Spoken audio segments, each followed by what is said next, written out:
a couple of things. As I mentioned, first of all, lunchtime is typical for the ES to retrace or to go flat a little bit, the stock markets in general. Lunchtime being Eastern time, 11 a.m. to 2 p.m. All right, that's very, very typical.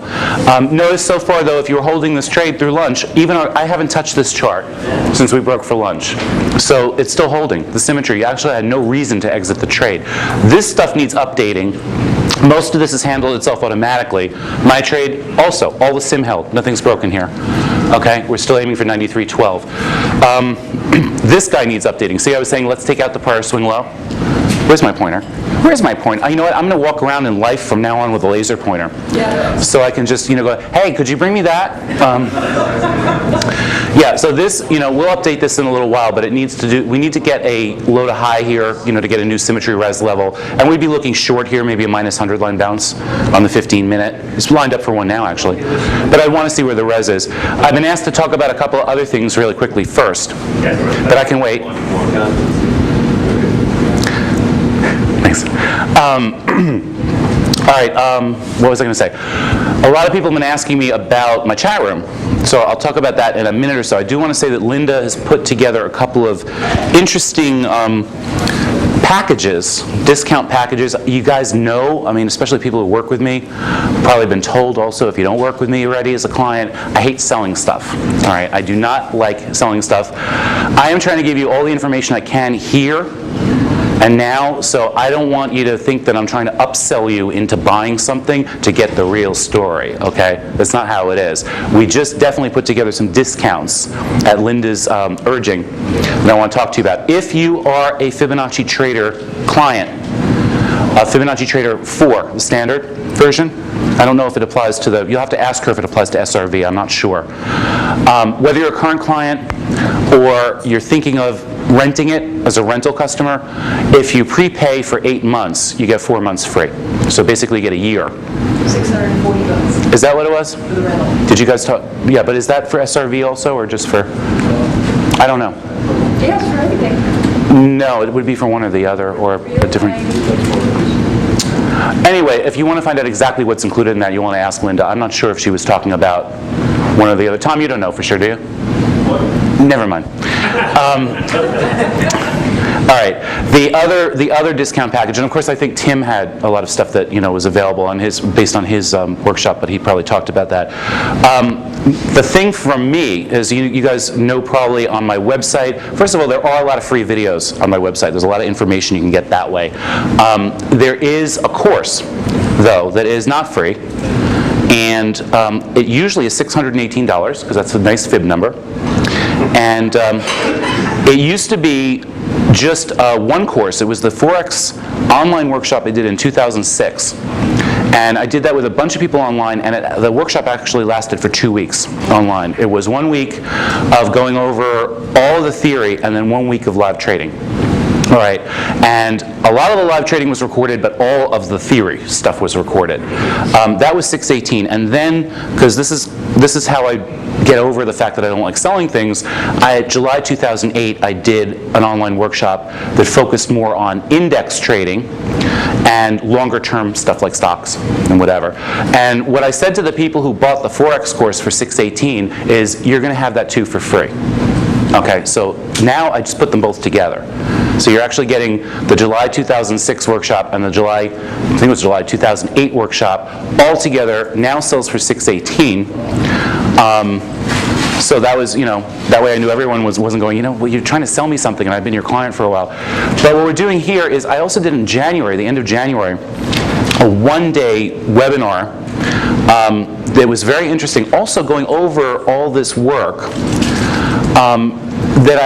Because some people don't want to listen to all those other videos. So that was kind of a jump start, quick version. It was one day workshop, one day webinar, and that sells for $89. Another interesting thing about that webinar, one of my students, Kay Kimball, has since she studied with me, she actually managed to quit her job and she's trading Forex full time and making a nice living. So she spoke during that webinar also. She did a session in the webinar and she goes over how she's taken my work and how she applies it practically to trade.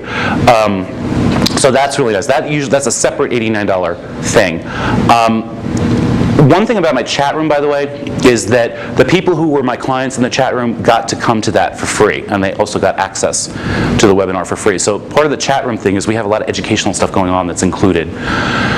For sorry? What's the cost of the chat?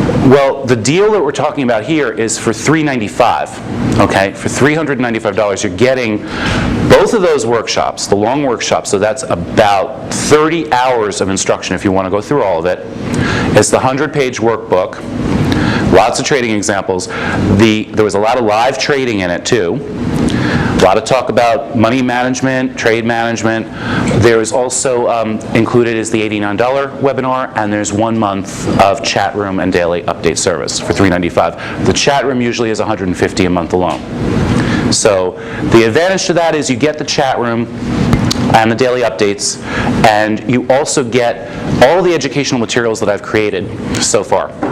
Basically, everything I've created, and it gives you a chance to come into the chat room with a head start and know exactly what we're talking about together. Chat room alone, as I said, is $150. What I suggest anyone who's interested in doing that, though, what I suggest you do is get the $395 package, study as long as you want to, whether it's 2 weeks or a month, then drop me a note and say, hey, Mark, now I want to start the chat room. Okay? Because I've had some clients who have purchased the study stuff, and then they just pop into the chat room the next day, and they're like, what are you talking about? You know, so I'm like, it's not osmosis. You know, the fact we have plenty of people in the chat room who've never taken the course too. I try to explain it as clearly as I can. You guys have a jump start already. You've seen what we're doing here live. But if you're interested in more details, and one of the advantages, of course, to buying the recordings is they have a pause button. Okay, I don't have a pause button. You can't push my button and say, slow down, start over. We're talking about stuff happening live on the charts. In a case like that, when I'm going over the swings to use for retracements and all that, in a case like that, you can rewind it a little bit, start it over that way. Now, about the chat room itself, though, by the way, that deal is good for a month from today. You guys don't have to decide today. Linda's deal on the discount on the software, you must decide immediately. That's good only for the period of the workshop. Okay. My thing, I wanted you guys to go home and digest this and figure out if you needed it or wanted it. So it's until November 20th. You can decide on that. The chat room. A lot of people think when they come into the chat room they should be reproducing all this work. Okay? You don't have to. If you want to learn how to do this stuff yourself, that's great. The chat room is me doing this work and explaining what the charts are saying at that point in time. All of my charts, I mean, much more than you see here, different securities, it's all displayed live in the chat room, and you hear my voice. And also I take requests, if you want to look at something, the stock, whatever. But the point is, you don't have to focus on doing the fib work. You can focus on the trading. You do Monday through Friday? Monday through Friday. Yes, Monday through Friday. I'm usually there pretty early in the morning, about 7:15 Eastern. The chat room opens because we're doing bonds, and we have the currencies running till about 4 Eastern. Okay, because then we're doing the stock index futures also. Okay, so that's how we're doing it presently. The 7:15 start, I call it a soft start because I don't start talking. I type in observations. I say everything is set up right now. Here's what I'm seeing. I'm going to walk the dog. Okay, it's a soft start. How long do we have to, if we want to prepare ourselves? Yes. The chat room, is there a deadline to take it? Within a year or whatever? No. I mean, I can't 1,000% guarantee, obviously, that the chat room is going to be there in a year. I might get hit by a car, but I'm not setting a time limit on it. Okay. I suggest you do it that way, but you don't have to. You could get the course and come into the chat room and see if it's making. You might have enough that makes sense to you already from this. Did you have a question? Yeah. Oh, what's up? In this 1 hour training, do we get to learn how to use the Fib Trade program as well? Yes, there are some. First of all, on my website already, and again, my website, if you haven't written it down, is www.mjbraun.net. There are a whole bunch of free videos. One video that's on there is about chart setup. Okay. In the course, I have chart setup videos to get the charts to look like this. I don't obviously go into every single tool in Fibonacci Trader because I don't use them. You're seeing what I use. Though again, about the chat room. I have no problem with anyone who wants to learn how to do this work. Obviously, I wouldn't be here today if I did. But one of the advantages of the chat room is that you get to actually focus on how your trading is helped by this work. You don't have to do all these levels yourself. Because I know this for a fact, it's very hard to learn how to apply this to your trading at the same time you're learning how to do the fib work. It's a lot of stuff to do at once. That's one of the advantages of the chat room. It also means that because I'm talking about the trades and how they're setting up and what's getting close to triggering and all that stuff, I don't necessarily have the time in the chat room all the time to tell you, yes, you should be using this low to high. You know, the chat room is educational as much as I can make it, but it's not every single second discussing how to do the fib work. We're trading in the chat room. I do have occasional Q&A sessions, question and answer sessions. I can say, hey, anyone need do you want to do a session on timing after market? After market, that's when we do that kind of stuff. So, and of course, someone will occasionally say to me, Mark, where did you get that level? I'm trying to draw it myself. Where did I get? And if the market's slow enough, I'll point out, I'll say, you know what, here's the low, here's the high. But I don't want to give the impression that the room is 5 days a week how to do this stuff. It's not. That wouldn't be realistic. Okay?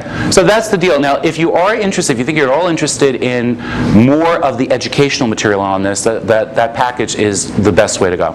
It really is. And I just wanted to get that out there because that's what a lot of people are asking me about it over lunch. Yes? You about your material check? One sec, please. On the 618, is that two Forex things or not? No, it's one Forex thing and one index thing. Okay. Forex, the total Forex thing. What is it? No, It's just Forex. at this, no, I don't. It's all together. It's not 618. It's 618 every other point in time. Now, if you buy it on this discount, it's $395. Okay? And that includes the month of chat room. You for this, not Linda, just Linda for the... No, this is through Linda. She has a flyer about it, yes. Okay. She has a flyer about it, and actually to sign up for it, you have to call her on the phone. The only thing I don't have access to is the chat room and the $89 with the K. Right. So $395 would buy me more, I guess. Well, no, you own that already. That package. So you would just want the chat room, Okay. and for you probably you don't need the K thing. You know. I was there. Yeah. So yeah. You would just sign up for the chat room if you wanted to. Okay. And yeah. So that's it on the business end of that stuff. And what we're going to do now is just make sure all the charts are updated. Look at this. What do you think we have here? It's looks like a flag for me. A who? A pennant. No, yes. Well, where is this coming? It's a Bartley. Well, does that come up to 618? Is anyone running this? No. A butterfly? No. Red? No, it's not a Gartley because that only came up to 50%. No, it's nothing. I thought it might have been a Gartley. It's a nothing. It's a. I thought that might have been a Gartley, but that only came up to 50%. It's a horse. It's a horsey. It's a horsey. Should I do shadow puppets? Would that help?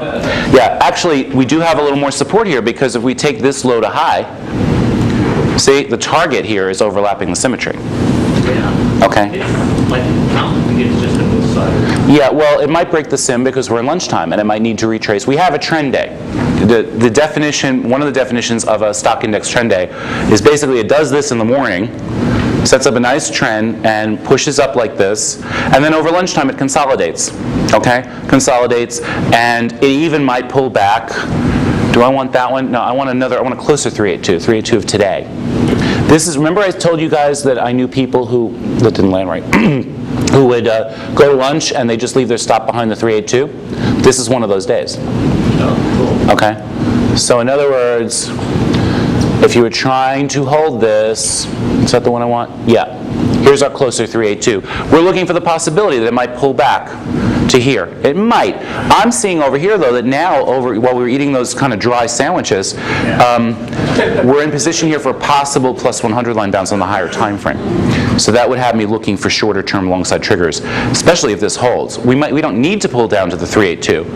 The 382 would hold if there's a great deal of interest and blah, blah, blah, and all that. But if we hold the symmetry, we're in a great position here for a higher time frame long-side trigger. So look for longs on the shorter time frame.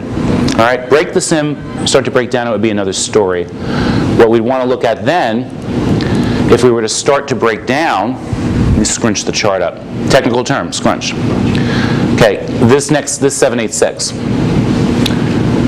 here, 1092.25, let's say, round it up. If that breaks, then we're looking at this initial target 1089. And what's more important there is that it would flip the pattern on the 3-minute back to a pattern of lower lows and lower highs.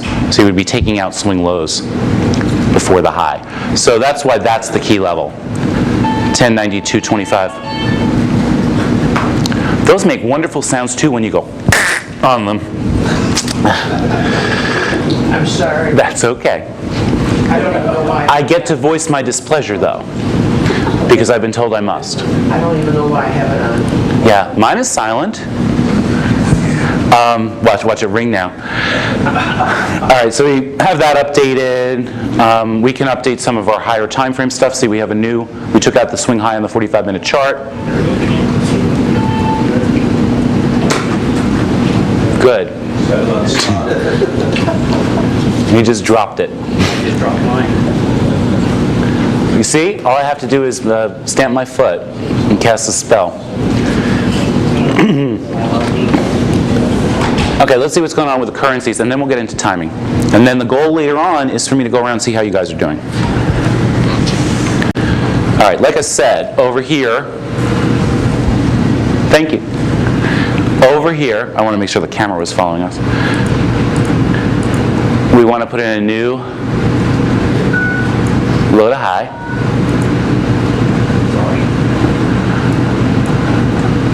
And to build our resistance, essentially. And we need it on the shorter term too, because we're lining up there. That's a little extended for a minus 100 line bounce. It was a little bit better earlier. I'd like that to be within minus 150. It's at minus 170. We have broken support that says we should see a little lower though, but we have our 60 minute, in the way. So, this is going to match basically what's on the 60 already. Let's see if there's a smaller swing we can use in here. Not really. There isn't too much to use for nearby res. I think, that works. That works. We'd want that res to hold to continue downward. And let me just see if we do have an outstanding target on the last 15-minute swing. All right, so we're hovering around the 1272. And the next target would be that one on the 15-minute chart. This did trigger short earlier, but I'm not sure. I think we still had we were still kind of within congestion when it triggered short before. So I don't know if I would have taken that or not. I would have had to have been here looking at it, in all honesty, to tell you if that was a trade that I would have done. But my Aussie trade is still working out perfectly. I have not broken any kind of support there. I'm just getting rid of these trend lines. And again, the chart's pretty cluttered. Like I said, we know that by the end of the day, my charts get very cluttered because I have old stuff on it. We can get rid of some of this. You don't need levels that are so far away from the market that it doesn't affect your trading decision.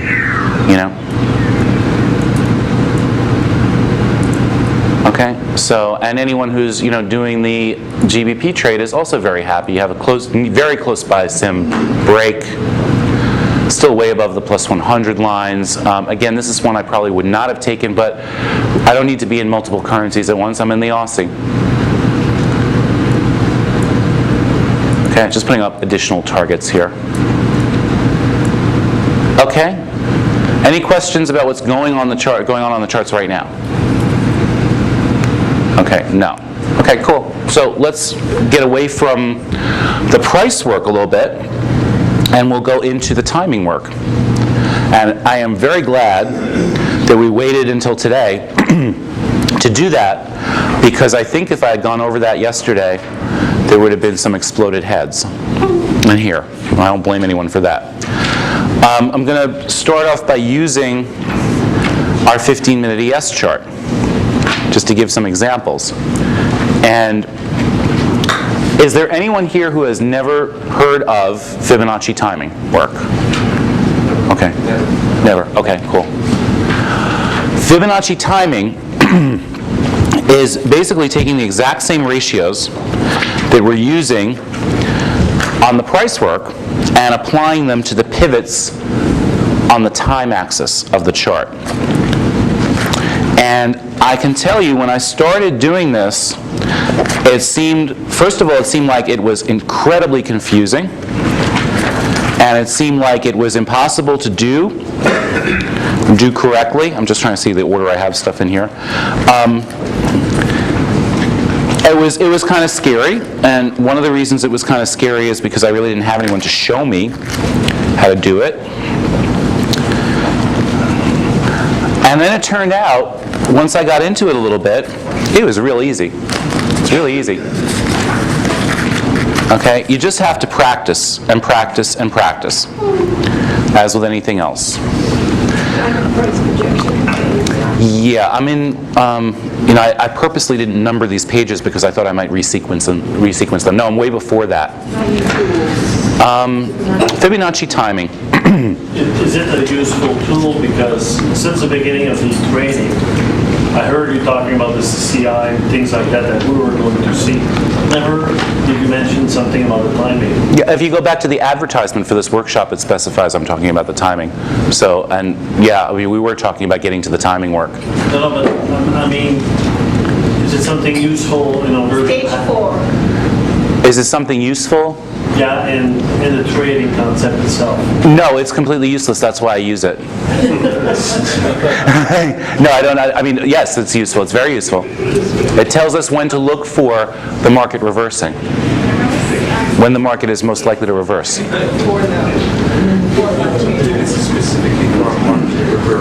Yes, for a reversal or a pullback, a strong pullback. It's basically what you're looking for is the point in time where you're most likely to form a pivot. Okay? Depending on the strength, and we'll go into that, depending on the strength of the timing, you can get a clue as to whether you're talking about more of a deep pullback or a reversal. Okay? Yes, a point of entry, or more importantly, for me, more importantly, in a trend trade, point of exit. Okay. Example: if you have an overlapping, if you have a bunch of targets here and we had timing ratios coming together, it would be signification that it might do that. But I'd be waiting for support to break to sell. I'd be getting out of my long though. Okay. Good point. This was just brought up. Let's say we had a timing high ratio here. Okay. For me, in other words, telling us the market's going to start going down. Okay. For me personally, that would be an indication to get ready to get out of my long trade. Other people might use that as a way to get into a short. But I'm not much of a counter trend trader.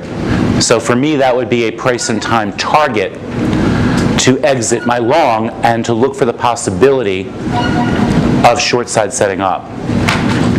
In other words, support to start to break. So let me see if I have anything on this Fibonacci timing page. Actually, I can put the PowerPoint up, and that would have solved the confusion on that. A little bit further. Here we go. No, that's trade management. Yeah, a little bit farther. Here we go. Yep.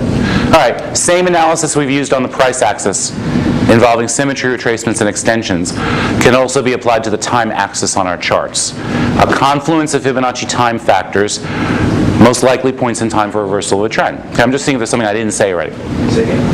A visual indication of when these times are coming due helps us look for signs of a reversal. I like to do the timing work on a higher time frame than the chart that we're using to manage the trade. All right. In other words, this ES stuff we've been looking at, I've been running the trade off the 3-minute chart. So I'm going to do the timing work on the 15-minute, the 45-minute, because that way, as we approach that bar on the 15-minute chart, I'm able to see on the 3-minute signs of instability, signs that it's getting ready to reverse. All right. If you try to do the timing work on the 3-minute chart itself, you drive yourself nuts, because you'll be running timing constantly, and the shorter the time frame you have timing factors come together, the weaker it is anyway. You want something solid enough to show up on a relatively high time frame. The way the work is done, though, is the same whether you're doing it on a 15-minute chart, 45-minute chart, daily chart, or weekly chart. It's the same work one way or the other. Okay, 2 reasons to use timing. Additional, adding strength to support or resistance to indicate the termination of a pullback. That's what I call timing for the termination of a corrective move. That's very, very useful. Or trend termination. Let me show you on the chart the difference, what that means. Okay, here's our 15-minute chart. If we have a timing for a high here, we're looking for termination of a trending move, okay? In other words, this is a trending move, right? Pattern of higher highs and higher lows. Timing for a high here would tell us that we want to get out of our longs, essentially, okay? But what if we're in a decline during a pattern of higher highs and higher lows, and I end up with timing for a low here? That's going to tell you that as long as our price support is holding, price and time for termination of a corrective move is the chance to go long again. If you had taken that short up here, it would also be telling you to get out of the short, okay? So that's what I'm saying, there are 2 ways of doing it. This is the trend. You want to use the timing to tell you when the trend may terminate, and you want to use the timing to tell you when the trend may resume as well. Those 2 ways are done a little bit differently, and that's what we're going to get into. First, let's talk about the tools used. So we're all on the same page as that. First tool, and the tool aspects are very, very simple with this. It's very similar to setting up the price retracements and expansions. Timing tool 1 is called timelines. Here it is. You can find it on your drawing toolbar. It's right near the other tools we've talked about already. It's these little blue lines, little blue vertical lines. And here are the settings on mine, okay? Look pretty similar, look pretty familiar because they're the same settings just about as on the price retracement tool. The only difference here also is there's the value of 1 added. And of course the colors are your choice. These are just the ones I use. All right, show values on this stuff, line thickness, doesn't matter, that's up to you. Show vertical lines, draws vertical lines where you have the timing ratios. I can show you what that looks like. Personally, I find that to look kind of messy. But one of the advantages, again, in the program is it allows you to set it up in a way that works for you. So if you have the program, you want to talk about the timing work later when I come around, you want to set your stuff up like this. And you have this in front of you in the workbook, so I don't have to leave this on the screen. Second timing tool. This setup's even easier. This is called time expansion. That is exactly the same as what we're doing with the symmetry tool, the price expansion, but again on the time axis of the chart. And the only thing I have here checked is the value 1 and 1272 and 1618. Okay? Those 3 set just like this. Those are the only 3 you're using? Those are the only 3 I'm using. All right. You actually blot out the other? Well, I just have them, you just uncheck where it says show. Okay? Now this is the part that starts to sound confusing, but I promise you when I actually do it on the chart, it'll be less confusing. All we're doing, overview of what we're doing, is we're connecting prior pivots with those tools. Remember how we connect price pivots? For the price Fibonacci work, we would take our retracement tool and we go from low to high. See that? Yeah. Or a current high. Okay, get rid of that because we don't need it. I think I dropped it somewhere. Yeah, there it is. Let's see. Sorry. All we're doing is clicking on the timelines tool and also connecting pivots. Left click and drag and release. The difference is though, with the timelines tool, I'm not going from this pivot to the current high. Why am I not going to the current high? Because I'm trying to actually find timing ratios to tell me where the current high, where the high will be. So what we're doing is we're connecting prior pivots. And all that cutesy wording I have there to connect lows to highs and highs to lows and all that stuff, if you look at that page, all that means is you're going to use that 2-point timelines tool to connect a whole bunch of prior pivots. Wherever the market reversed before, you're going to take that 2-point tool and you're going to connect, as I said, if you read that thingy in front of you, I can't put it up right now because I want to run this actually, high to high, okay? High to high, low to low, low to high, high to low. You're connecting any 2 points where the market has turned, okay? If you use one that's too small, like this, you see all those ratios have passed already in time. You just erase it, right-click it, and hit delete. Now, what is this tool doing? This tool is doing is it's taking the number of bars between this point and multiplying them forward by those Fibonacci ratios. So in other words, if you have 100 bars between here and here, you're going to have 38.2 bars forward counted here, 50% there, 618 here, 70, this will be 78.6, 79 bars forward from here. You see, it's just multiplying them forward by the Fibonacci ratios. One of the things I found really confusing about the timing work when I started doing it was that these are called retracements. 382, 50%, 618, and by calling them retracements and saying you're connecting the 2 points in time, it sounds like you're connecting back in time. You're looking for something back in time, retracement. That's why I try to call them timing ratios instead. It's projecting forward from the second pivot. All right, everyone see that? Yes. Okay, so those timing ratios are projected forward, and basically you just delete the ones that have passed already.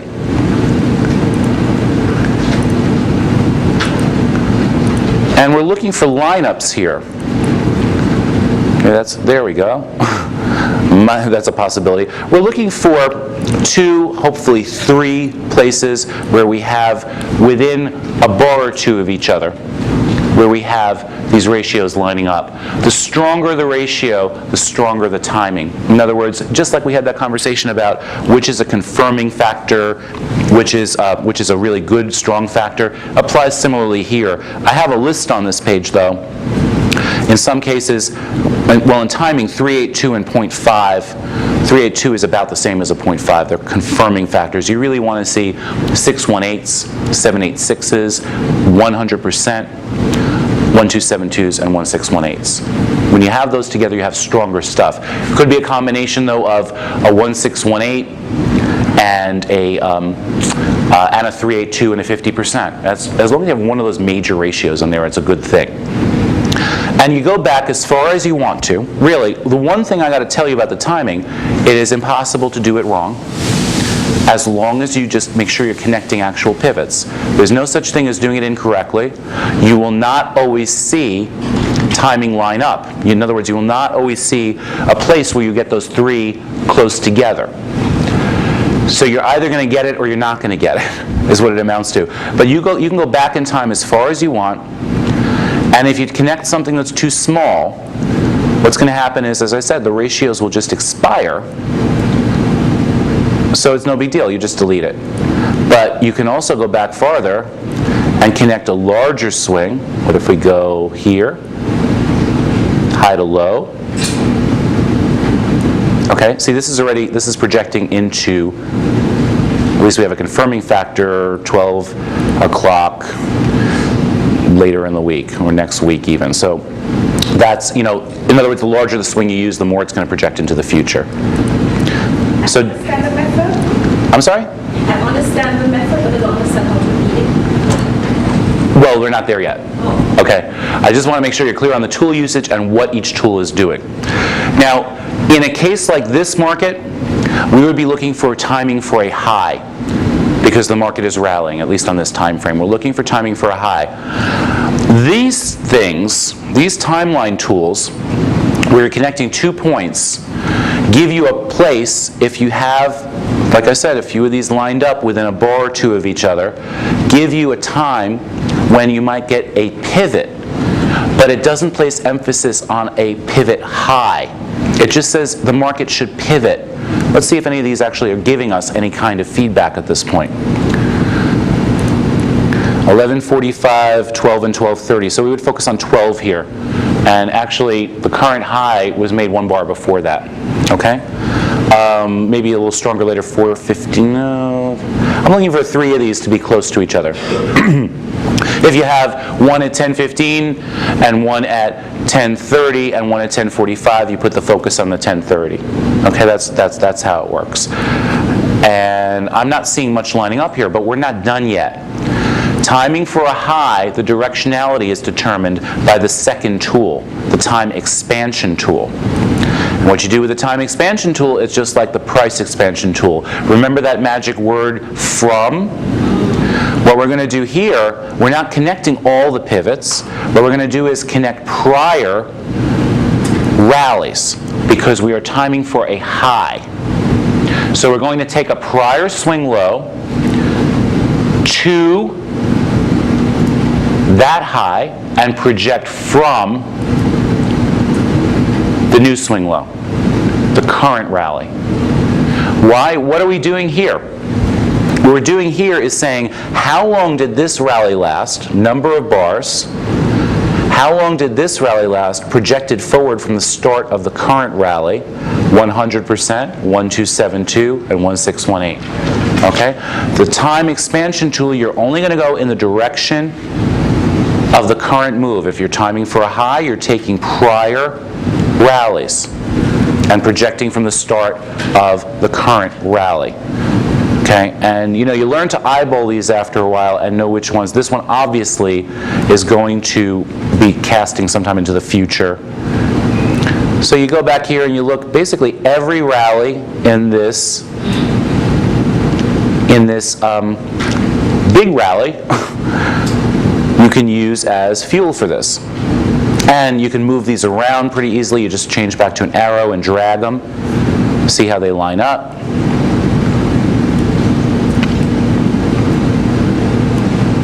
Let's see. And let's see how that added ammunition here. Actually, that made our first high projection a little bit earlier. See, we have 11:15, 11:45, and 12. So that would put us really at 11:45 on that time, which is the current high. Okay? Now, that's not showing much of an effect at this point, though. What do we have else that's coming up next? 14:15, no, 14:30. I'd like to see a third ratio in there. I don't have one right now. It looks to me like it's aiming for the close today. Actually, we have a 50% level. We have a 1618 count of a prior rally. And we also have something in the morning, 100%. 100% of a high-to-high swing. That's powerful. That would be, oh, wait a minute, that's not a high-to-high swing. That's 100% of this prior rally is in the morning. So it's looking like we have a timing high. We had a minor one at the start of lunch where it started to pull back, and we have a stronger one because we have better ratios. 100%, 1618. That's coming in the close today, open tomorrow. Timing for a high. Okay? Sounds like a stupid question, but you go from, say, low to low, then in the future you're projecting another low, is that right? No. No, with the timelines tool? Yes. With the timelines tool, the first tool, you're projecting for a pivot. Just a pivot, either direction. Anything will pivot. As a matter of fact, if it starts to drop, all you have to erase here would be your time expansion. Because if it starts to drop, when it starts to drop, these 2-point projections are still valid. What you'd have to do, though, is you would take the 3-point time expansion and you'd be going prior declines from the new high to flip the directionality there. The thing is that usually the 2-point tool is actually supplementing what you're getting on the 3-point tool, in a way. The 3-point tool expansions are not enough information to go on. So you want the two methods working together. I'm missing something here. Yeah, and of course you're really looking for these to kick in and have some kind of an effect when you have a price level together with it. For example, one of the ways we can say that probably the timing that came in over lunch was not too strong was because we hadn't hit target yet, price target. When you have timing and the price at that point is not hitting a significant or any kind of real target, it's just in midair, it's more likely timing for a pause. It's just going to be a temporary high. So we hit the 272 at lunch, and we hit those timings at the same time. Since we were in an uptrend, you can expect a pivot to turn down. Yeah, and then what I'd say is if that were to break through, look for the actual high to be put in on this swing at the close, because those are much stronger ratios. Okay? So that, in a nutshell, is timing. Now we'll go over some other methods to use with it and obviously run some examples. Let's turn this chart forward. Yeah, here's an example from the past. Where am I? Here's timing. This was USD yen. Okay? USD yen. And I was just curious what that is. Not me. No, it was an interesting sound. So, I don't know what it was. Anyway, I'm like, hey, anyone got a ringtone for me? Here's timing on a USD yen chart. This was timing for a high. Same idea, prior swings, 2-point tool. I think I had the lines colored a little bit differently here. And you see what's happening is we are getting ratios lining up right around here. Again, we're not including this as a pivot because we didn't know that was going to pivot at that point. We're looking for that pivot. Looking for when that's going to pivot. So this was, connecting 2 points, and then here we also had, it's off the chart, but we were also connecting prior rallies from the start of the current rally, which comes in, yeah, here, see, and so on. And this is a 15-minute chart. This is from back when I was trading 15 and 3-minute. But I'm doing this for a reason, to show you something. So we have these ratios lining up here. Okay? Now if we go down and look at a 3-minute chart,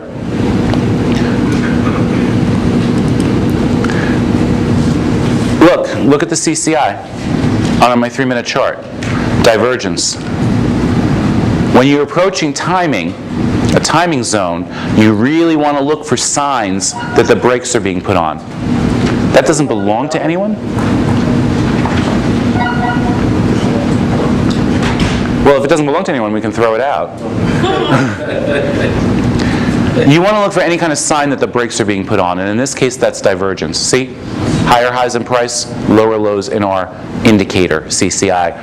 That'll work with just about any indicator. Now, this is a 3 and 15-minute combination. The timing was on the 15-minute. If you're doing this on the Forex and your combination is 60 and 15, try the timing work on the 60 and see what happens on the 15 as you're approaching the timing zone. All right? Mark? Yes. The top channel is what time frame?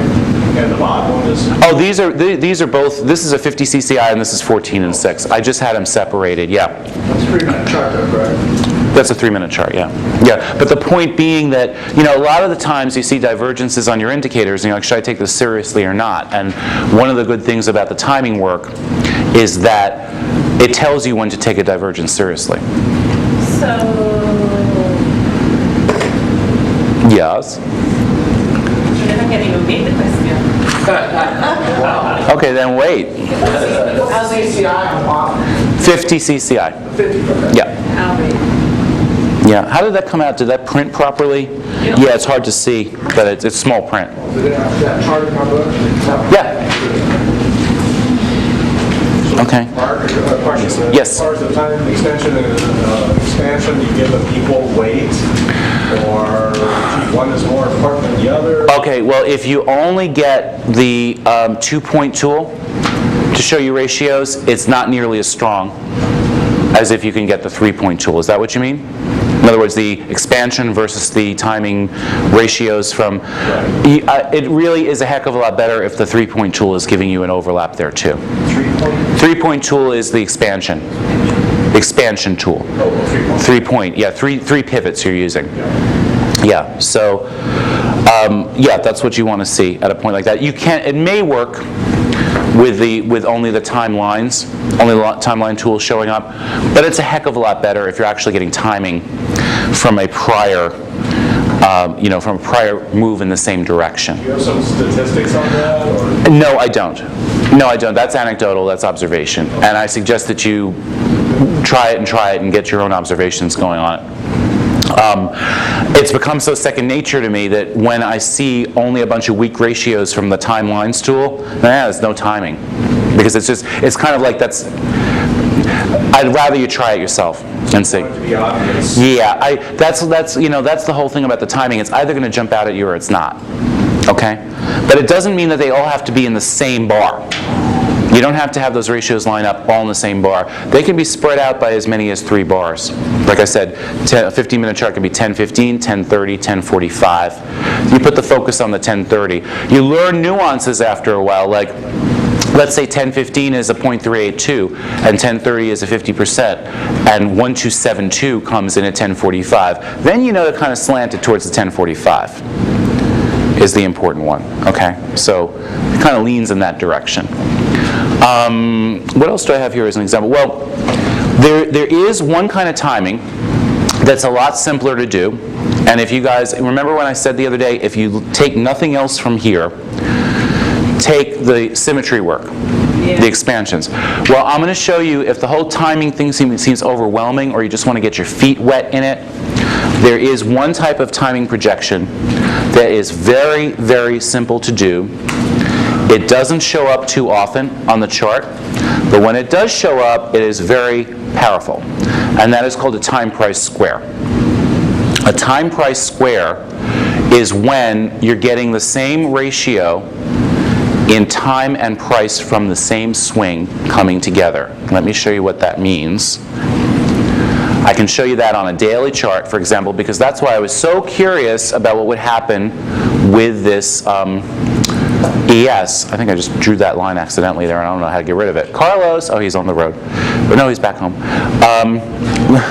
Let's get the daily ES chart back up, okay?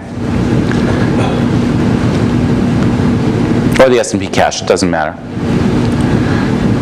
You see that timeline I have there at the top? Yeah. Okay, I want to show you something here. To show you, I will first get rid of the timeline.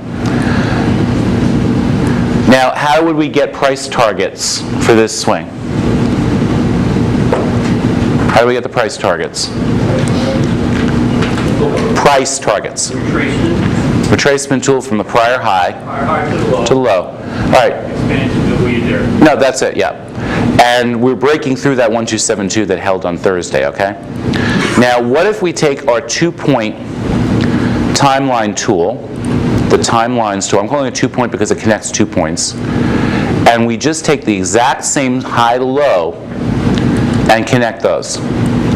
What we're looking for is where 1272 in time and price for the same swing come together, and that was Thursday, and also where 1618 in time and price come together. This is a particularly powerful form of timing.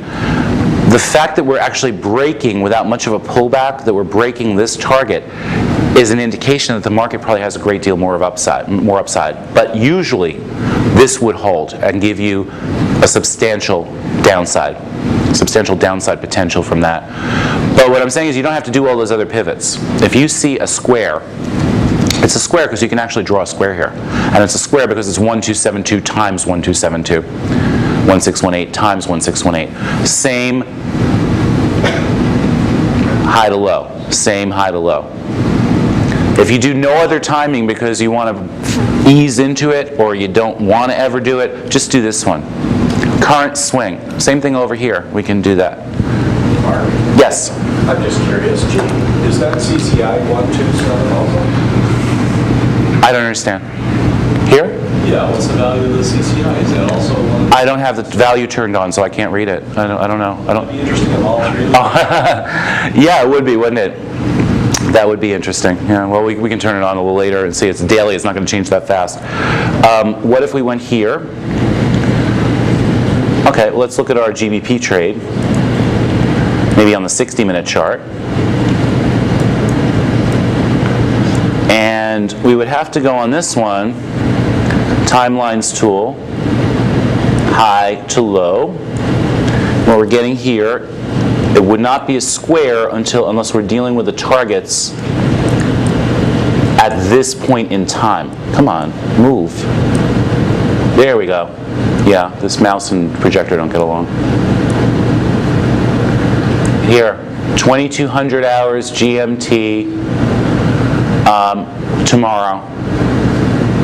Okay, so in other words, tomorrow night, if we got up to the targets, if it actually took that long, we'll probably see them before then. But same swing. See, high to low with the price retracements to get our price targets. Same thing with the timing line, the 2-point timing tool. If those come together at that point in time, it amplifies the resistance greatly. Now, if we were going to do this with a standard method of timing, not just looking for a square, we would connect additional pivots. We go back in time here, and we might say high to low. Okay, let me move this out of the way. Yeah, this machine is not happy right now. There we go. Get rid of the stuff that expired already, just to try to declutter the chart.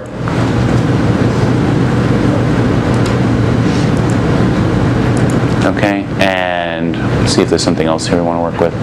Oh yeah, basically you'd be connecting all these pivots, high to high. You guys can actually practice on some of these Forex charts.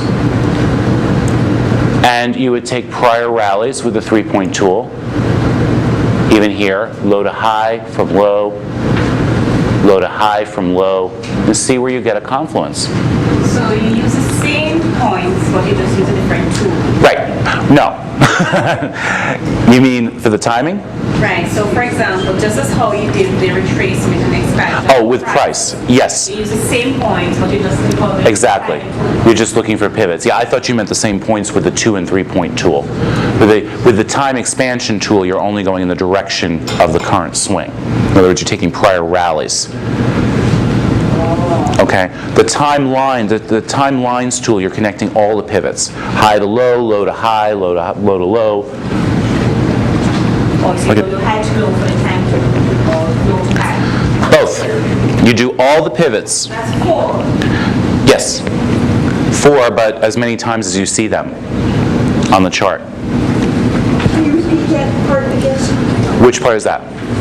On the time line. The time expansion tool, you are only traveling with the tool in the direction of the current move. In other words, here on our 15-minute ES chart, we are timing for a high. So in other words, we are timing for when this rally should terminate.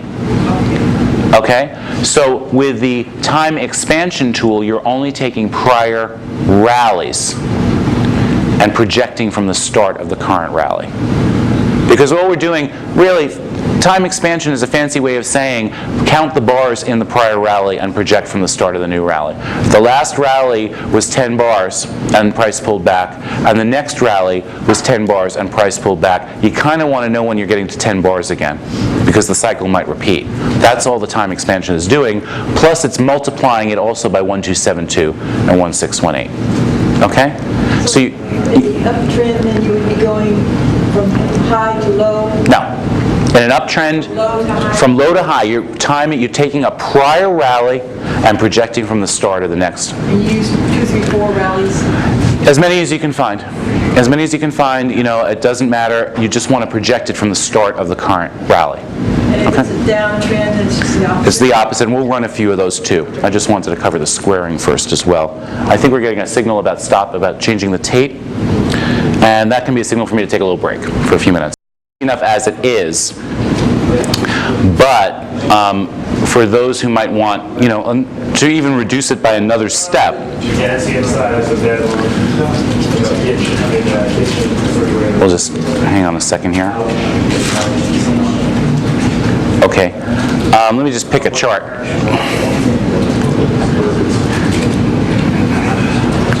Let's find something, maybe, how about our 45-minute ES chart? And the reason, by the way, Forex folks, the reason why I'm focusing a little bit more on this stuff right now is because for some reason my laptop over there, Junior, doesn't particularly care for that mouse and projector combination, so it was all moving around jerky when I was trying to demonstrate some tools.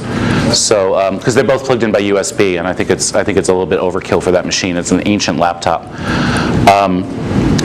So that's what the same tools are in that program, the same techniques apply, and so on. Remember I showed you for a time price square, you would look for the target extensions to land at the same point in time from the same swing. Right? Obviously this is expired already. You know, these are all done with. That's why I liked it a little bit better there on that GBP, because it's still possible to find squaring. Actually, let me use a larger swing here. So if we use our timeline tool, this is saying we would have had a time price square at 11 o'clock. Let's say, when was this? Yeah, 11 o'clock on Friday at the 1618 in price. All right, you all understand the concept of the time price squares being from the same swing, right? Yes. High to low and high to low with the two tools. Carlos has this thing that is called time and price projection. And what that's doing is it's just doing the price and the time extensions together. So in other words, if I take that tool and I take the high to the low, here, what it's going to do is show you where the 1272 in price that we just broke this morning, where that is, and the 1272 in time together. And it also has the 1618. See how that lines up right under that? 1618 in price and time. These other ratios that show up, these are a little weaker. These are called complex squares. Complex squaring is when you have 1272 in price and 1618 in time. In other words, they're the two time extensions. One of the price extensions and one of the time extensions from the same swing. Okay? So that's what you're seeing here is every possible combination. This would have been 1272 in time and price. If it had gone up here, it's 1272 in time and 1618 in price, and so on. If you want to go crazy with that, you can also look for squaring at every single ratio. In other words, you could open the edit on that tool, and you could put in, you know, that you want the 618. For some reason, this isn't here, is 6179, which actually is more accurate. You could put in every possible ratio here. You could put in 0.786 and apply. And did I do that correctly? Yeah, those should have come out somewhere down here. Let me try it again. Because all of those are considered squares also. In other words, if you have 618 in time and price come together, it's considered a time price square. But it's a minor, very minor time price square. To me, it's not worth doing to that degree. Okay? So my point about the time price squaring, this tool is exactly the same as doing it by drawing the price extension and the time extension. So I don't really use that time and price projection thing because I have to have the other work done anyway. I need to have my regular extensions. It's just a convenience, like the multi-symmetry. It's a tool that can accomplish this work, but I don't use it. Figured I'd show it to you because it's in the program. More importantly is understanding the timing work in general. And you know, that is either you're looking for the squaring, which is very, very powerful when that comes together, time and price from the same swing, or you're looking for those multiple points that we did earlier on the 15-minute chart. Which is more powerful? Time price square. If you can have a time price square, it overrides everything else. In other words, if you have a whole bunch of lineups like we have at the close today, where is that? Yeah, into the open tomorrow. That's great, but if we had a square before that and it was hit, the thing is, for the square, it has to hit that exact extension. It has to hit from the same swing. That would override it. The reason I think, by the way, that the square from Thursday and Friday didn't necessarily hold is because if you take that down, run it on a 45-minute chart, you'll see that it actually didn't land on those days. That was too small of a daily swing. Now let me show you a little trick here to determine that. I'll show you what I mean exactly. This is pretty easy to tell if you remember to look for it. Easy to tell that you're using a swing that's too small. Let me find my daily chart again. S&P Cash, where I showed you that square. If you run one of these timing swings, okay, I was looking for squaring. So in other words, again, high to low with the price retracement tool, high to low with the timelines tool. Check this out in here. You see this kind of funky looking faded out line?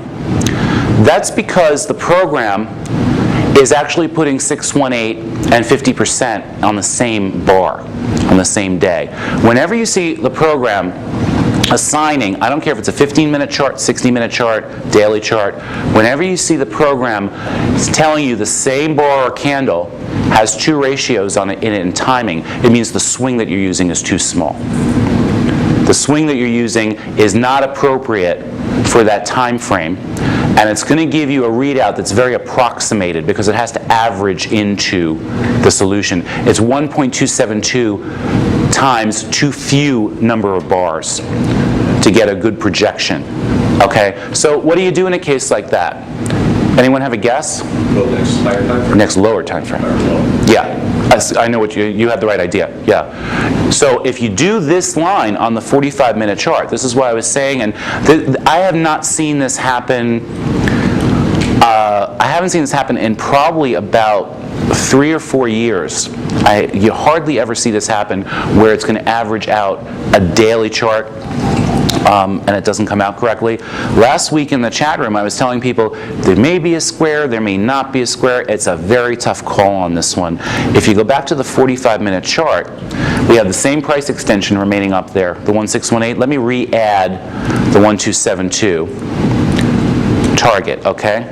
And if you do the timelines tool on that, you'll see that for that to square, it actually would have had to hit the 1272 here, okay, earlier on in the day. The alert to that was the idea that it was putting too many ratios together into one bar, okay? And also, this told us that 1618, we would have had to have been hitting the 1618 target back then. Not, it still might happen anytime today. Do you see what I'm saying?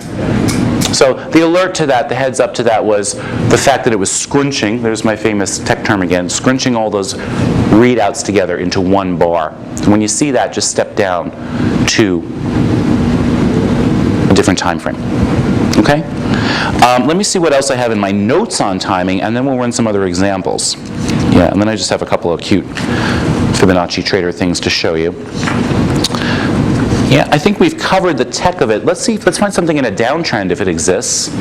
Maybe the Canadian, maybe I should suffer with that laptop again. Over here at the Forex. At the Forex charts. Tom?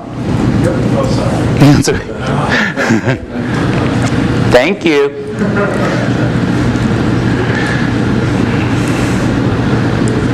All right, let's take a look here. Let's see if we can find something on a timing low on our Canadian. Let's get rid of this thing, it's just in the way. Now remember, when you're running timing, you disregard the last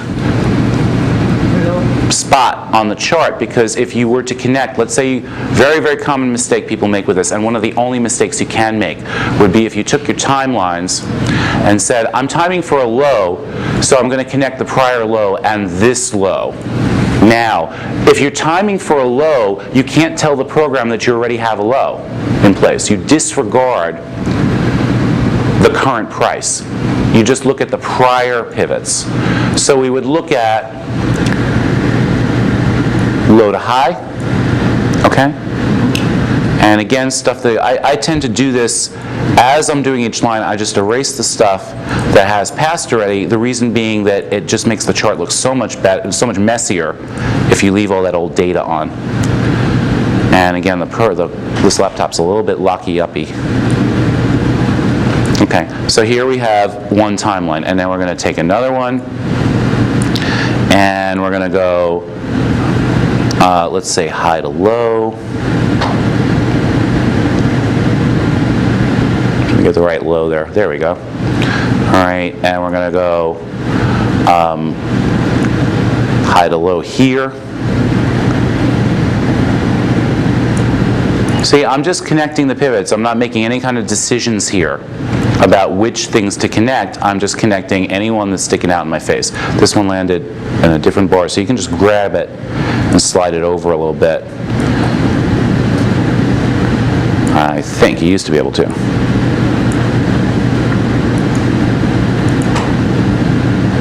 Yeah, I think I'm going to have to redraw it. It's hard to see exactly which bar is the low there.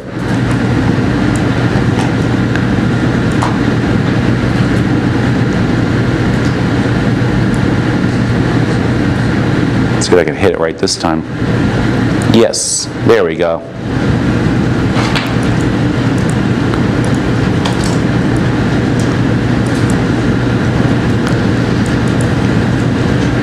Okay.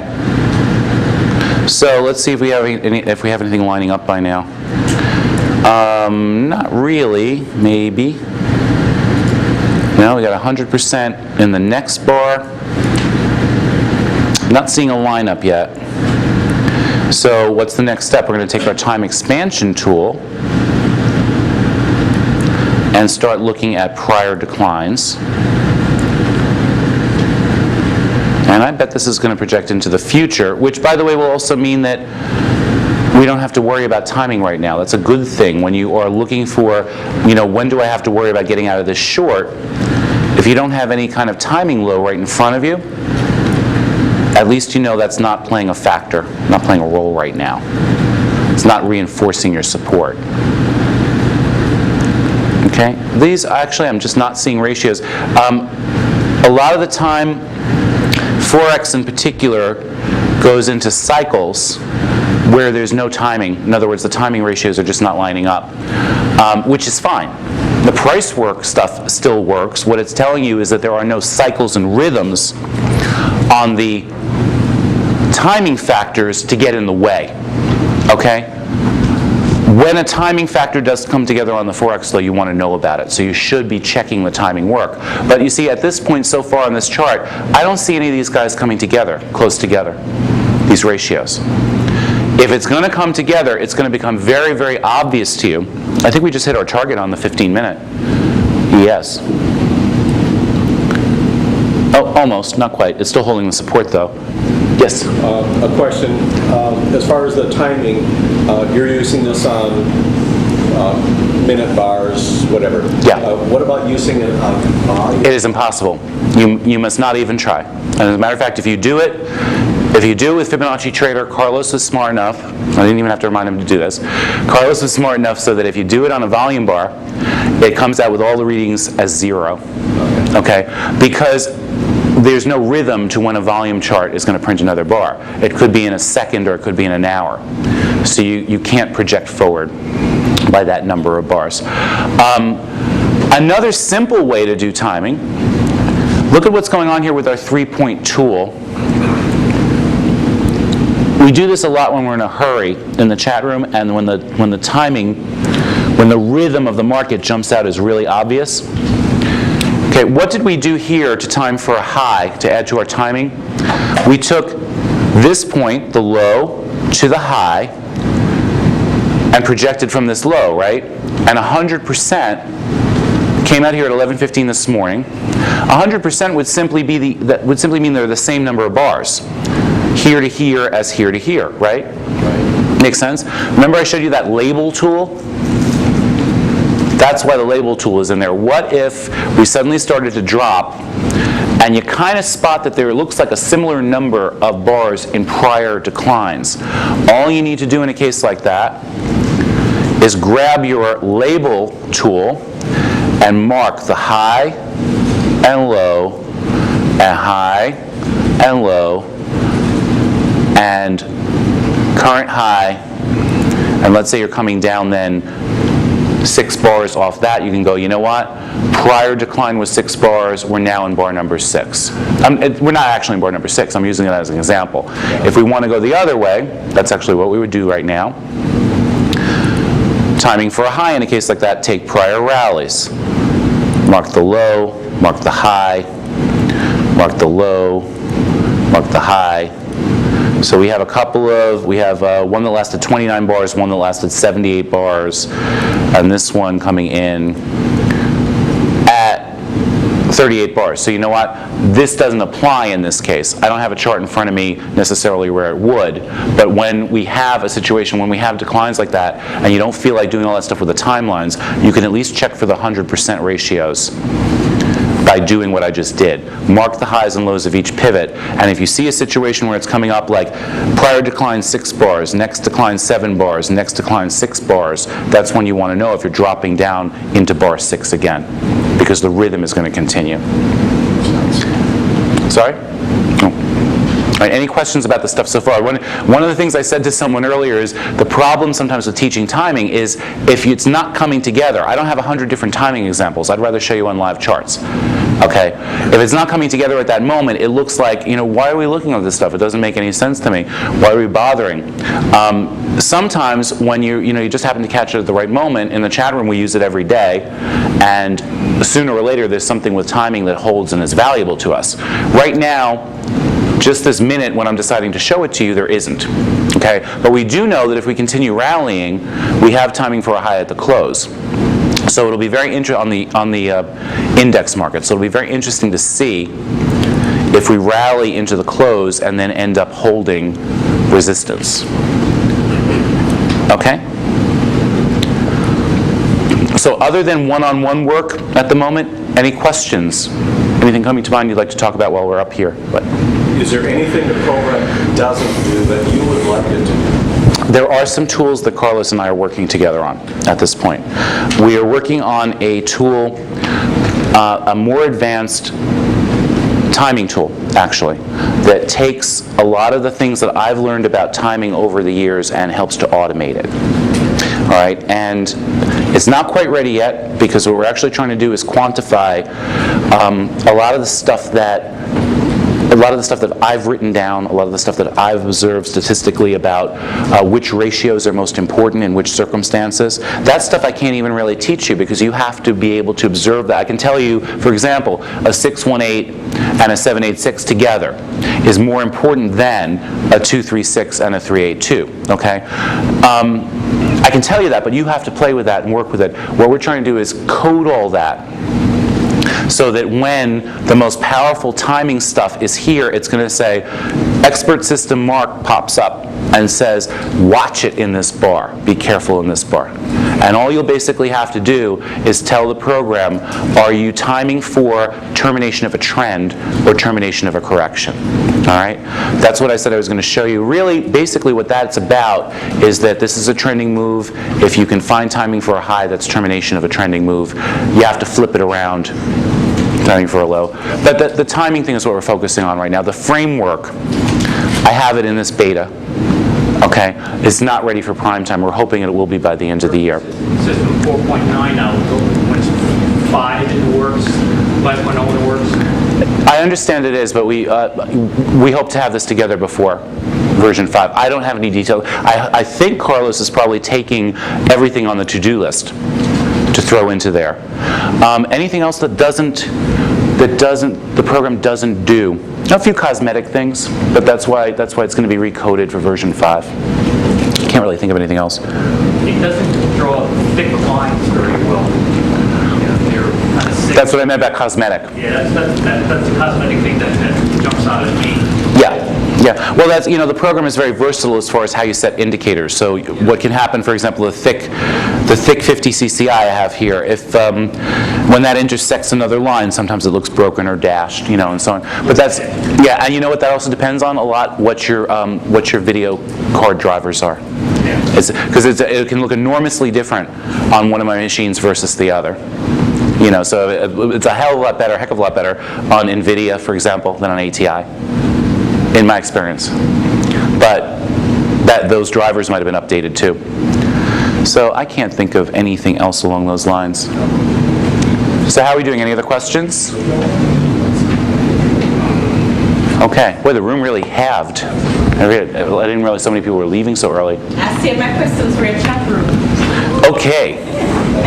Yeah, well, you got to be careful with that because, well, first of all, I don't expect you to think of all the questions right now because all this is so much new information. But yeah, but the chat room, like I said, so I do my best to answer questions. But if it's a general, if like right then we're looking at getting into a trade, and the question is, how do I do this kind of timing? I'm going to say like that's for later, because right now we're looking to make some money. Anyway, we're doing well on holding support here. So I think maybe it's a good time then for me to start going around the room if anyone has something they'd like me to look at. And my last question then? Well, would you like to ask them in front of all of us? Right. Yeah. The question Great. I have, how to add divergence from a timing tool that actually appears on the CCI, but that's what I saw. The divergence doesn't appear on the timing tool. No, right. It was on the CCI. Right, but you said it came off the timing. No, what I meant was when you have timing in place on your chart, like we know to look at the close towards the end of the day. I would say maybe 3:45 Eastern. When you have the timing lining up on the chart, look to your various CCIs and see if you're starting to see divergence.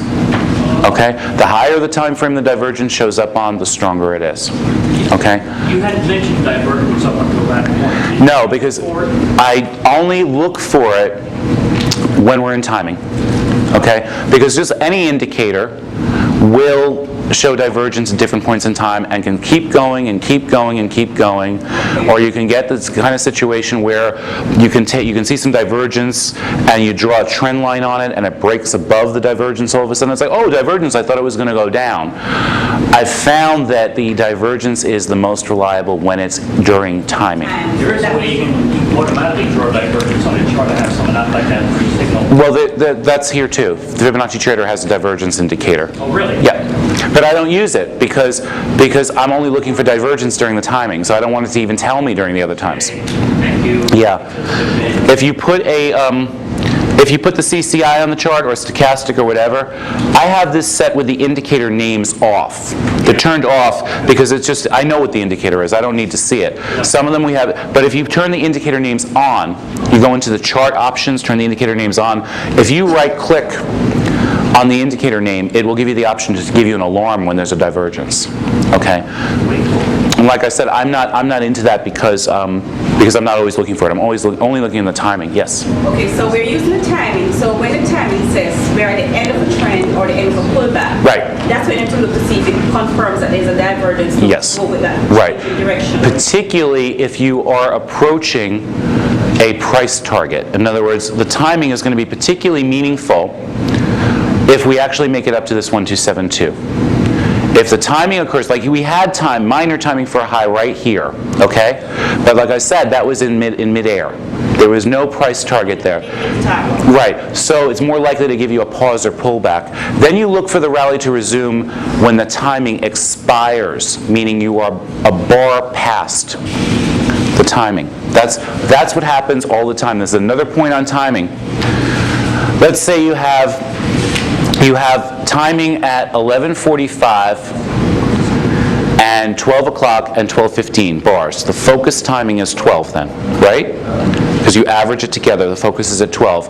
You still have to consider the timing in effect one bar before and one bar after. We call it the focus is 12. But if you hit the price target at 11:45, it's still within the timing window. Okay? This is worth taking notes about, by the way. We're within the timing window. The focus is at 12. The window expires when the 12:15 bar is done. It's a 15-minute time frame. Right. Right. So in other words, you have the focus at noon. The window is until 12:15. Very, very, very often, what we see happen is that you have the timing high, no really strong target, at that point. The market just hovers around. Maybe you have a 3-minute target, but not a 15. Really weak target, something like that. Market just stays around, respects that high made in the timing, and then 12:15 bar starts to print the 12:30 bar. Bam! The market takes off again. It's like I always say, the lid has been taken off the pressure cooker. The timing was just holding things back temporarily. And the way to tell that is that, like here, there was no target in place at the high. The timing brought a pause. Timing actually brought a pullback and the opportunity to buy more or buy again. Okay? Yes? On the S&P, on the volume chart, you have the two CCIs. Yes. And they're on the two lowest, the two smallest time frames? Yeah, this, because, 500 is the... and 9,000. You know why? If you wanted, you could put all three on one, but I have a separate 22.5 chart already, because what I want to be able to see is this CCI a little bit bigger, and I want to see the movement. I want this chart to stand out to me. By the way, remember I said we wanted the pullback on the plus 100 line bounce on the 22.5? That's what happened. That's what happened was when we pulled back over lunch, the 50 CCI came right down to the plus 100 line, and that's what we're playing with now. We're working off the plus 100 line bounce on the 22.5. That was the pullback. And you know, I'm not sure how that showed on the 3. Yeah, see, I don't like the 3-minute stuff too much, but basically that plus 100 line bounce would have been together with recent long side triggers here. Each of these long side triggers is playing off the 100 line bounce until at least you get a new swing high, which we almost have on the ES on that chart. Let's redo this a little bit. This chart got messy. All right, so if you got out at a target, you had triggers to get back in.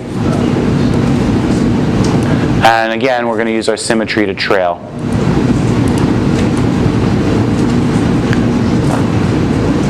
You see the symmetry is 1094.25. What was the low there?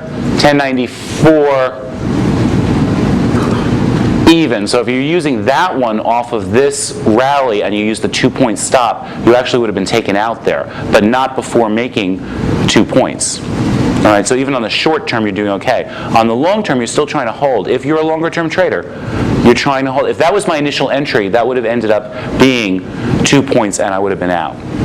Okay, and you can see even our shorter term CCIs. Let me see if I can get these charts arranged the way they were before. Be easier to watch. Losing my voice already, sorry.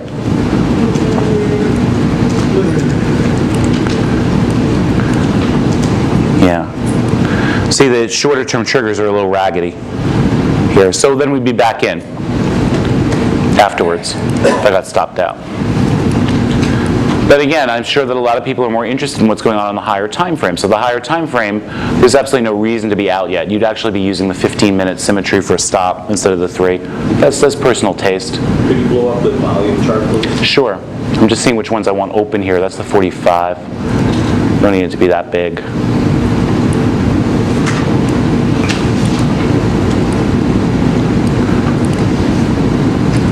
You mean blow it up real big so you can see it? Yeah. Sure. How's that? Yeah. Volume for ES? That volume ES? Yes, this is the 4,500 and 9,000. And we have, you know, again, we have that nice dynamic trio saying the trend is intact as well. What the people who trade off the higher time frame do is they look for, remember I told you about the 382 deal and all that? You could take the higher time frame CCI trigger on the 22.5 chart. Come on, 22.5 chart. There we go. We had the first one back here this morning, okay? Then you just you start off by using the 34 EMA as a stop on the other side of that, okay? Start off by using that. When you hit 4 points, take off partial position and start to move the trail up a little bit closer. You can, even if you want, you keep the trail under the 34 EMA and you're looking for a market on close exit because we confirmed a trend day. You know, just take something off along the way. Take something off along the way so you're not like, why did I just let that whole thing come back in my face? What You know. for trend day? Trend day, well, if you look at it, first of all, we started to hit, on the 15-minute chart. Up to Skype. Someone's getting a Skype call. It's a Skype call.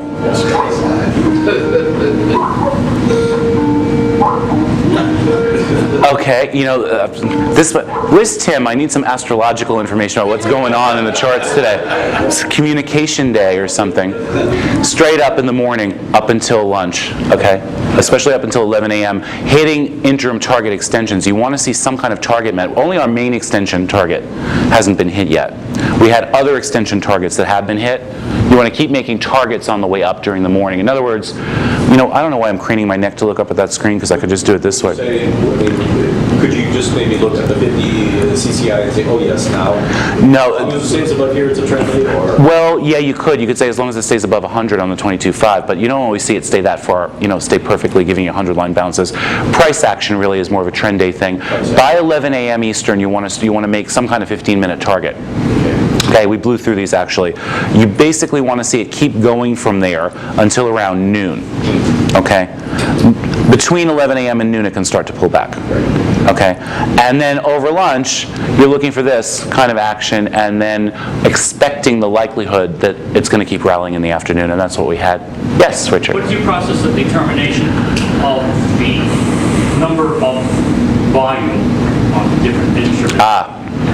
Okay, that's a story. Okay, it's trial and error or something? Yeah, it started out that way. And back in 2004 and 2005, when I was working with the woman who was my trading partner at that time, who was named Denise Acosta, she and I were working together. She originally brought the 50 CCI to me. I had seen other people use it, like Dr. Bob, Gio, a few other traders, but Denise brought it to me in a way where I could understand it. And because up until then, my triggers, I was using the Woody CCI, the 14 and 6. She goes, look at the 50, and this is why. We were using more time-based charts for the triggers. And I brought in the idea of doing it on multiple time frames together. We both had aha moments. What's happening on one time frame versus the other. Before we even got into the really discovering the exact fib and CCI combinations, we said, you know what, look at these volume charts. We went through range charts. Range charts are decent too. Tick charts. Then we both, conferring and exchanging notes and stuff, realized that the volume charts tended to give you fewer false triggers. So we started playing with it, and at that point we were trading the Russell, back obviously when it was the ER. We were trading the Russell, and we realized we wanted to keep it vaguely within the GAN parameters of having shorter time frame trigger charts times 3 for the higher time frame trend chart. Okay, the Russell at that point, what we were using was 3,000 volume for the trend chart. Okay, for the trend-based chart. In other words, equivalent to the 22.5 on the ES. 3,000 volume was determined through a lot of trial and error. And also by running 8 or 9 charts at the same time. Let's do a 27.5, let's do a 2,000 volume, and so on. Once we settled on the 3,000 volume, we said, okay, what's shorter than that? And we were using the 3-minute chart, and we took a look at a 1,000 volume chart, and it turned out the 1,000 volume CCI looked a lot like the 3-minute CCI, but smoother. So once we identified that the 1,000 volume chart was a good trigger chart for us, it confirmed that times 3, the 3,000, was good for trend. Then we also added the 500 volume chart as a way of zooming in, because what we discovered is you could take a 1,000 volume trigger and still have too much heat in the trade. So the 500 volume was only to pinpoint the entry within the 1,000 volume trigger, and that's identical to what we're doing with the 4,500 and 9,000 ES, okay? Now, when we decided to look at other contracts, just recently, a couple of years ago, we started looking at the YM actually first. And what we did was, first, because the highest volume in the E-minis is the ES, what we did was we multiplied our Russell-based triggers by the volume differential between Russell and ES, and we found that at that time it was running about 11 times. Okay, it was running about 11 times higher volume in the ES than in the Russell. So we multiplied the volume time frames by 11. And then, yeah, well, we took it a couple steps further. Then we divided to get the YM. time frames also. Now, there's a guy who I've worked with. He's a client still, actually. Some of my clients, Billy, you saw his work. Ed's the back testing thing. There's a genius engineer guy in our chat room. Excuse me, I'd like to keep the throat.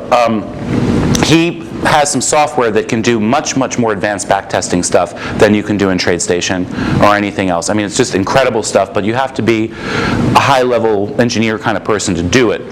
And because he's this high-level engineer person, he doesn't like anything that you can't backtest right, test back, forward, turn around, test every which way.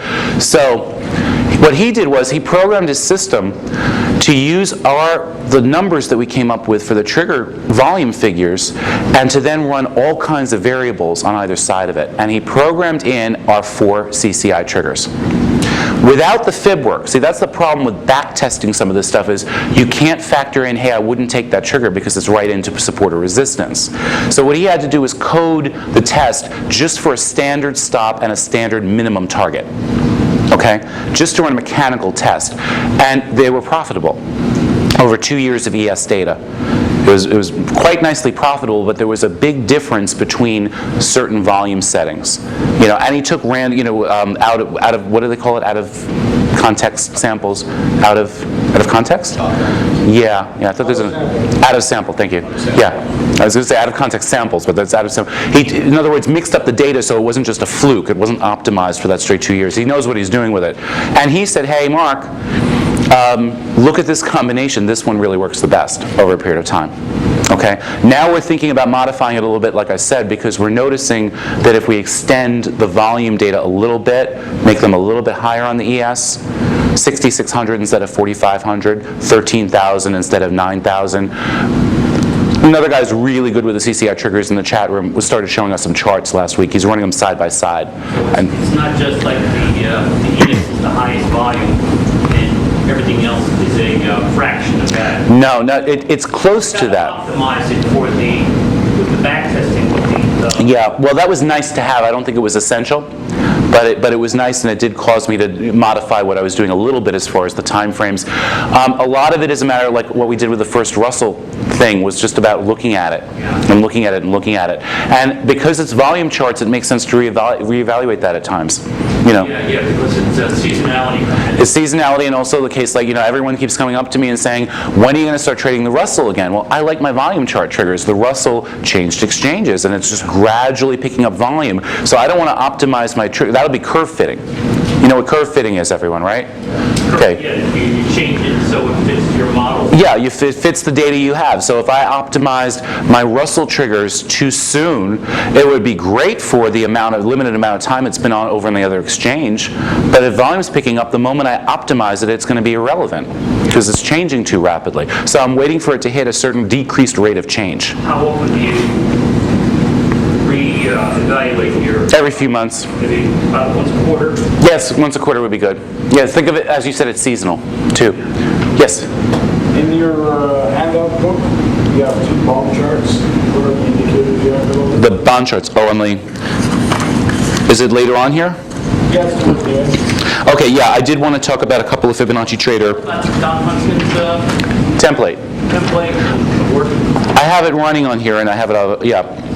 A couple. Is that in here? Yeah. Let's talk about those charts in the workbook. I'm glad you reminded me of that because, thank you. Yeah. This is really to show some of the other stuff you can do with Fibonacci Trader. This one I showed you already. This was just to demonstrate how we're using dynamic trio. Okay. So we went over that actually with the with the charts that we had in the room on the screen that we're actually trading with. This is an automated tool in Fibonacci Trader called High Probability Fibonacci Zones. It's a button, right? It's a little icon right there on your toolbar, and it'll turn on. What you're seeing here is the next period fib work. The program does this automatically and gives you support and resistance zones projected into the future. This is a 15-minute chart, so what you're seeing actually is this is set on the weekly. This is the highest time frame, so this is a week's worth of fib work projected as support and resistance in the program. High probability Fibonacci zones. Okay? The HPFZ. Right. Line. Okay. Yeah. This is the one that's set to highest time frame though. Okay? If you what? I was about to ask, what's the thing in the drop menu? What's the numbers, the levels in the drop menu? In this tool, there is nothing you set. You just click it on. You just use it as You just click it on, yeah. And you see there, it's a great tool. Look at this. The support held. Here, when we hit resistance, it held. Now, you can kind of, if you do the target, if you do the extensions, you can kind of see what it's doing, because look at this. I had a 1618 here, okay? And that's where it has that line.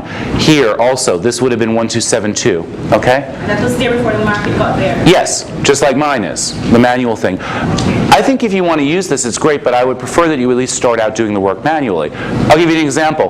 Why, okay? Why would you think that this area might hold? I mean, this one didn't. You know what I'm saying? This broke through. Why would this one hold?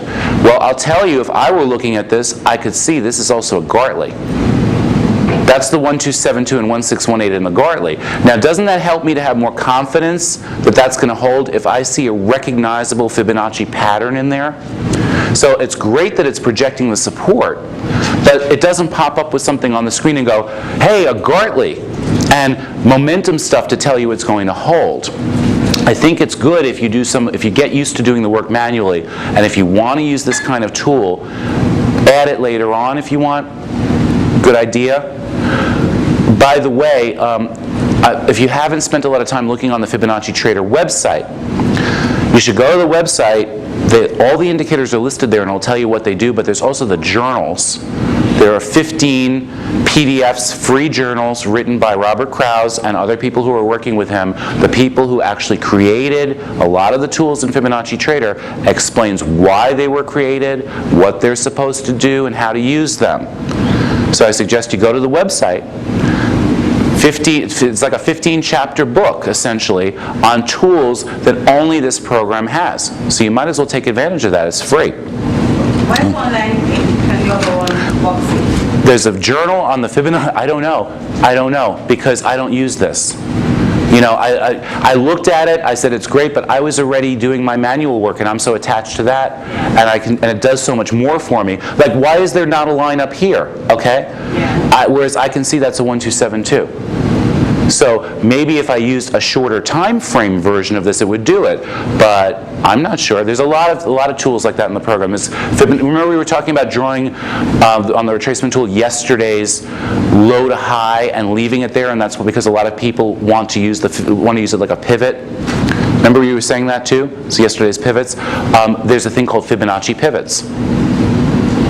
Okay, it's Fibonacci channels. There are more indicators, special indicators in this program that are Fibonacci based that you can't find anywhere else, and there's all the information you want about it on the website. I just want to show you how the stuff that they have is kind of powerful and how you can use it. But I had the levels there too, and personally I like knowing where that came from. Yeah. I like to be able to say there's a Gartley and those are the target extensions, and that's why this thing is putting that box in there too, you know?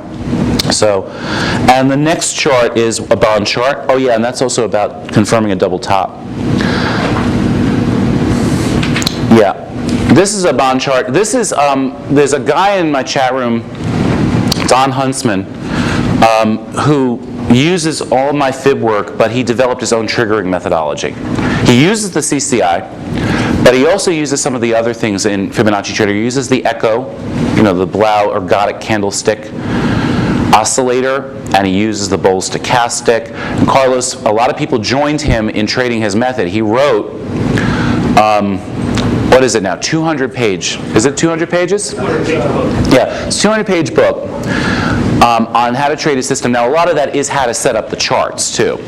But he wrote a 200-page book on how to do this trading, and it's free on my site.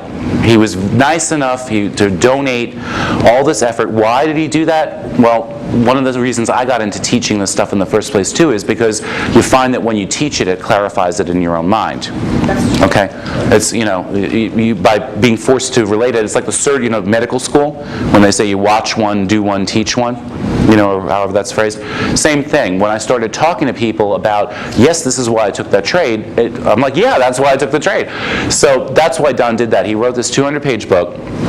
explains everything that he is doing, and he's pretty incredible with his trading because he comes in, he basically scalps the bond, and like I told you the other day, bond is over $30 a tick, so you can just make a few ticks and that's fine. So, Don Huntsman, or in our chat room is Don LH, and on the forums on my and you can join the forums on my site for free. You don't have to pay anything. The forums are free, and that's where his book is. So that stuff is all there.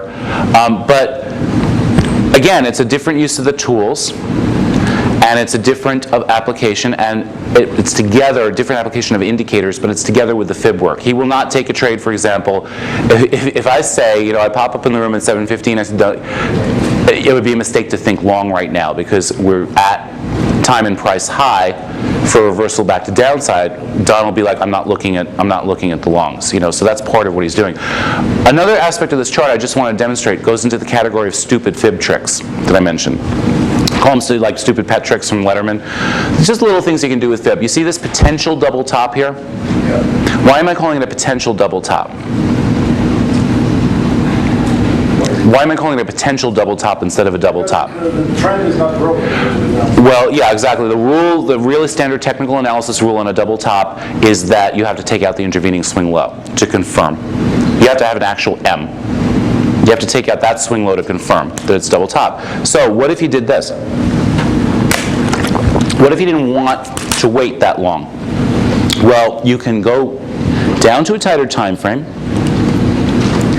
or just, this is the right side of the double top, went to the prior swing low, low to high with the retracement tool. There's the 786. This was actually from the morning in the chat room when they were going double top, and I said, wait a minute, wait for that 786 to break. Why? Because if that 786 breaks and we're targeting 119.31, that would take out the intervening swing low. That would confirm the double top. So if it doesn't want to confirm as a double top, it's going to hold the 786, and that's where it held and went like that instead.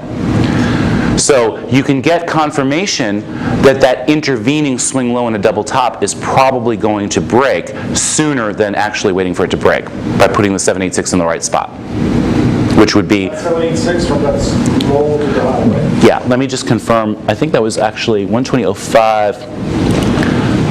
Yeah, that was from here to here. It's a 382 on a larger scale. Also, remember I said I like 382 and 786 together? That's what that was. It was 382 on a higher time frame, 15-minute chart, and it was a 786 on the shorter time frame. And the way to do it really is from the intervening swing low. It would have been from here to here.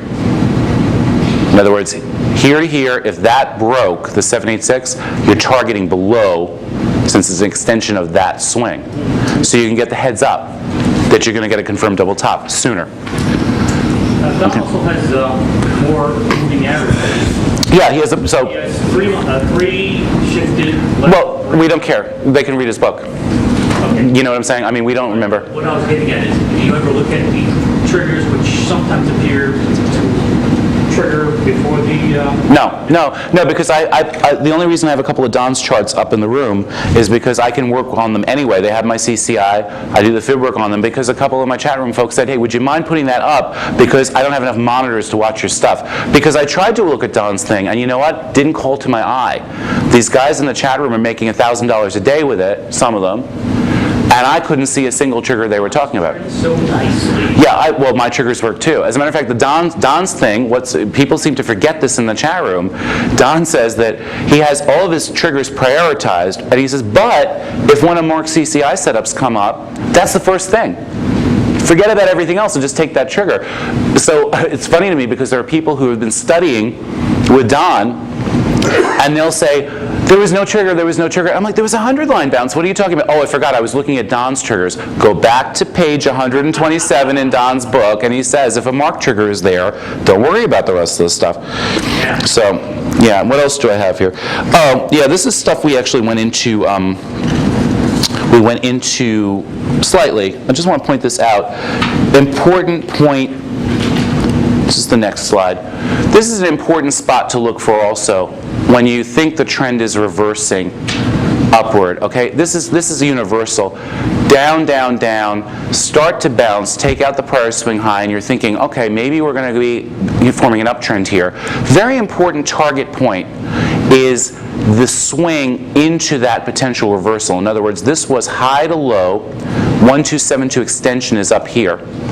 All right, so the swing into the low, the target extensions of that swing are where a corrective bounce is likely to terminate. All right, so if you have a target like that, together with other fib stuff, you definitely want to watch that. You want to watch the tendency to try to think the trend is changing sooner than it is.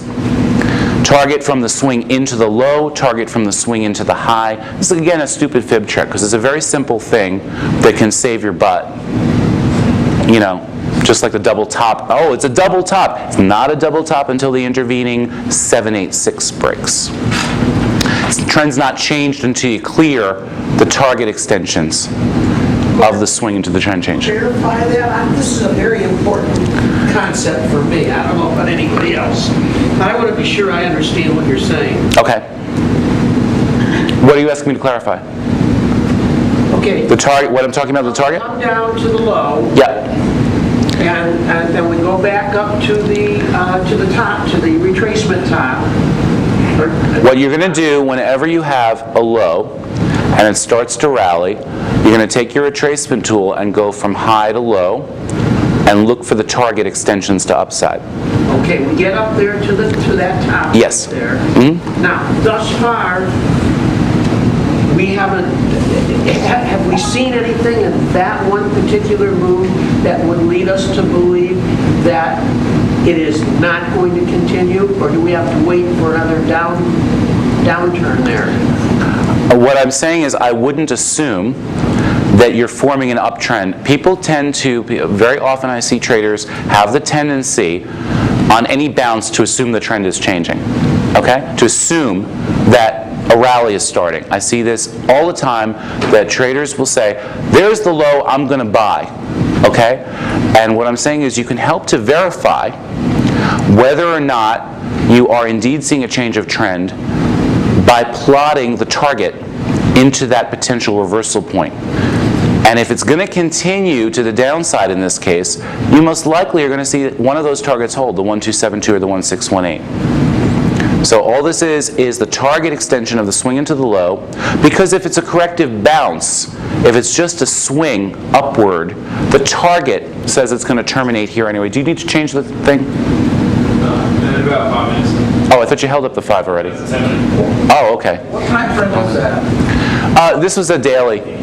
I'll tell you what, that red, dark, long red candle, that right there. Yeah, here. Long red, no, up there. Here. No, on up. Here. No, back. Here. Right there. Yeah. That red candle, if it couldn't crack that red candle going up, that would tell me it's really short. Okay, great. I'm glad you have your own technique. That's wonderful. That's great. That's great. But this will work whether or not you have that red I candle. mean, on top of the, I mean, if Yeah. I use the red candle as a double Yeah. combination. Let me show you what I'm talking about, though, on a different chart, so because maybe that'll help to clarify it a little bit. But for me, Yeah. because of you, I would take that trade to that 1227. That count. Well, I know, but well, you might. But the thing is, corrective moves are always choppier than trending moves.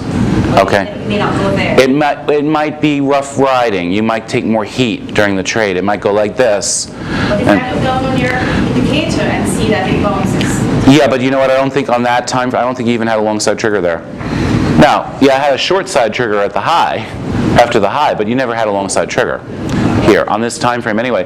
But here's another thing to think about. If you're in an identified downtrend, do you actually have to make money on both directions? Or if you know that it's more likely to be smoother if you short? You're obviously just want to get all the money you can. Yeah, and that's how you're going to lose all the money you can. You know, really. Identify the easier direction to trade. Go back to page 1 of this workbook, and what was I talking about? Identify the trend and take the correction of the trend. Early days in the year. Yeah, don't do that.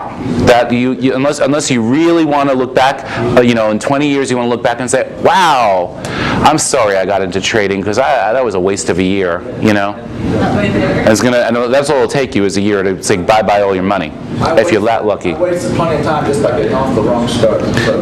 Let me see about another example of potential reversal point, okay? So we can kind of make that a little bit more clear for you. And on the Gartley, just for a second. Yep. Do you have a favorite time frame you like for that? Nope, it works on every time frame. Okay. The impact in the market can be stronger if it's on a higher time frame. If it's this pattern that you see on the daily. I got that right there. I think that's a Gartley. Yeah, that's why it's on the chart labeled that. Oh, you mean you put the ABCD? I put some ABCD Yep. to give me an idea. Yeah. And again, I don't mean to tell you guys you should look at my website because there's stuff there that you could have had for free anyway. But there is the Gartley webinar for free. And Gartley webinar on the examples and videos page. And the reason is because we only had a 2-day workshop. So you want to be able to look at more information. Anyway, basically what I'm saying is whenever you see that you think there's a low put in, what you're going to want to do is run those, come on, slide over, is run the target extensions of the swing into that low. I'm still trying to answer his question back there. And see if you're exceeding them or not. If you're not exceeding them, the trend hasn't changed yet, is my point really. It's just something, it's really a very, very minor thing that you can play with. If you're doing all the fib work anyway, you're going to have that level on the chart. You are going to have that level on the chart anyway. It's like the Gartley. I'm not telling you to do anything special here. When you're pushing down into the low and you're starting to rally, you're going to take the last high to low and look for the upside targets, okay? Yes? You just said it's a minor thing. Isn't it a basic thing that's important? Yeah, it's a minor variation on looking at the meaning of something that should be on the chart anyway, is my point. I'm not asking you to do anything different. That's what I mean by that. 782 green. Yeah, it's the same. 786. 786. No, this? Yeah. No, that's 1272. 127. Yeah, here's an example right here of the same thing. Here's an example on our Canadian 60-minute that's been here. This target is the target extension of the swing into the low. Okay, so that area holding, we had the target of the swing into the low and the 786 holding there said that's just a corrective bounce.